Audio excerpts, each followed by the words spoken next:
Bosh aylanishi bosh og'rig'idan keyin ko'p uchraydigan simptomlardan biri. Qarang, bosh aylanadi Menier kasalligida, bosh aylanadi vertebrovazilar sindrom deymiz, umurtqa pog'onalar orasida o'tadigan, ya'ni arteriovertebralis deydi, siqilganda, bosh aylanadi nevrozda, depressiyada, bosh miyada qon aylanishining yetishmovchiligida, ko'rdingizmi? Va albatta bo'yin qon tomirlari aterosklerozida.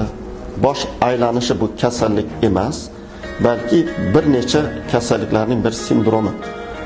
Shuning uchun mana xorijda tashxis qo'yishda sindromologik yondashuv degan tushuncha bor.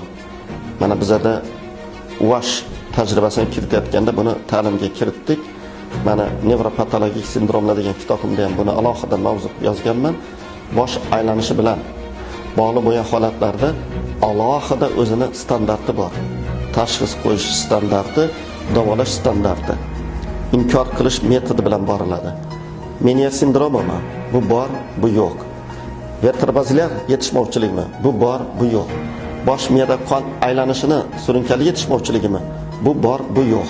Ya'ni bor bo'lgan simptomlar bilan yo'q bo'lgan simptomlar, xos bo'lmagan simptomlar o'zaro solishtirib, keyin bosh aylanishini olib keluvchi sababini aniqlab, klinik belgilarini qiyosiy tashxis o'tkazib, keyin bosh aylanish tashxisi bormi yo'qmi qo'yish mumkin.